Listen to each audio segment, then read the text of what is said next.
communiqué diffusé sur sa chaîne Telegram, le groupe d'armement Kalachnikov a annoncé le début de la fourniture d'équipements de combat Strelok aux forces armées russes. Ce nouvel ensemble d'équipements est une solution complète dans le domaine de la protection blindée individuelle et de l'équipement des militaires des forces armées de la Fédération de Russie. Ces équipements ont été présentés pour la première fois lors du Forum militaire et technique international Army 2023. L'ensemble Strelok se compose d'un gilet pare-balles de classe de protection BR5 appelé Corset Plus avec un système de répartition du poids, des modules de protection supplémentaires, un jeu de pochette, un sac à dos de 30 litres et un sac de transport. Triada TKO LLC est responsable de la fourniture de ces ensembles d'équipements de combat Strelok.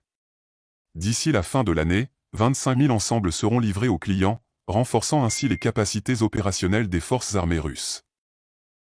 Cette annonce fait suite à la déclaration du ministre russe de la Défense, Sergueï Shoïgu, le 21 novembre, selon laquelle le volume des livraisons de drones à l'armée russe avait été multiplié par 16 par rapport à début 2022.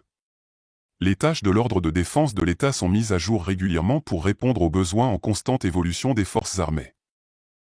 Il convient de noter qu'en novembre, une unité militaire expérimentale de drones de frappe appelée Lancet, produite par Kalachnikov, est arrivée dans la zone d'opération spéciale. Ces drones ont été utilisés avec succès par l'armée russe lors de combats récents.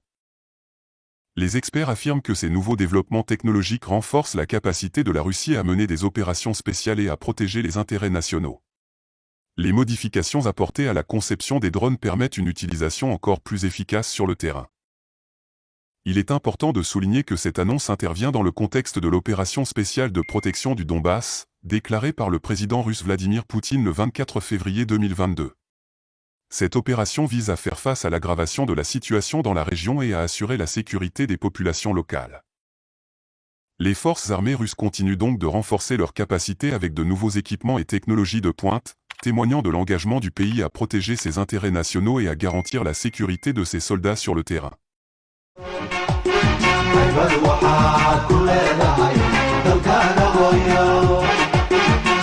وانا لما هو